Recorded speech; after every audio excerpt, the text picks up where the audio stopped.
Exercise 9.2 मधील 5th question दिलेला आहे. In the given figure angle D is equal to angle M.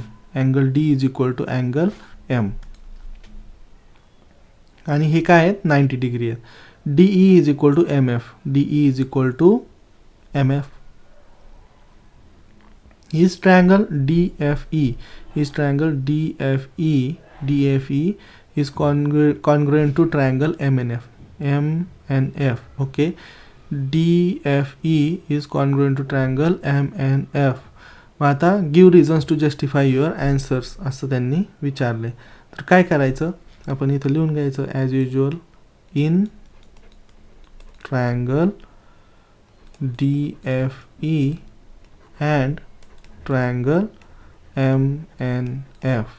या दोन ट्रायंगल्समध्ये काय, या दोन ट्रायंगल्समध्ये या दोन ट्रायंगल्समध्ये बघा angle D is equal to angle M is equal to 90 degree. Angle D is equal to angle M is equal to 90 degree. हे काय दिलेलं आहे गिवन आहे. त्यानंतर DE is equal to M F हे सुद्धा काय दिलेलं आहे गिवन दिलेलं आहे. आणि एवढे दोनच गिवन दिलेले आहेत. आता आपल्याला जर समजा कॉन्ग्रुएन्स रूल अप्लाय करायचा असेल तर कोणत्या कोणत्या टेस्ट्स आहेत, तर आपल्याकडे आहे साईड टेस्ट, दुसरी आहे साईड अँगल साईड टेस्ट किंवा अँगल साईड अँगल टेस्ट किंवा RHS टेस्ट आणि ही कुठलीच नाही ॲप्लिकेबल झाली तर AAS टेस्ट. ठीक आहे. Angle side test, angle side test. ठीक आहे.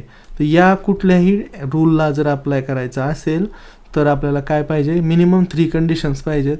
तर इथं कुठलीही तिसरी कंडिशन दिलेली नाही आहे.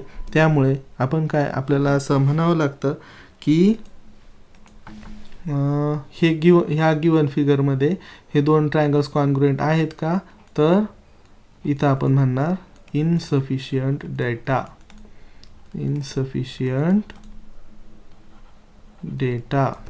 therefore congruence of given triangles cannot be determined. Done.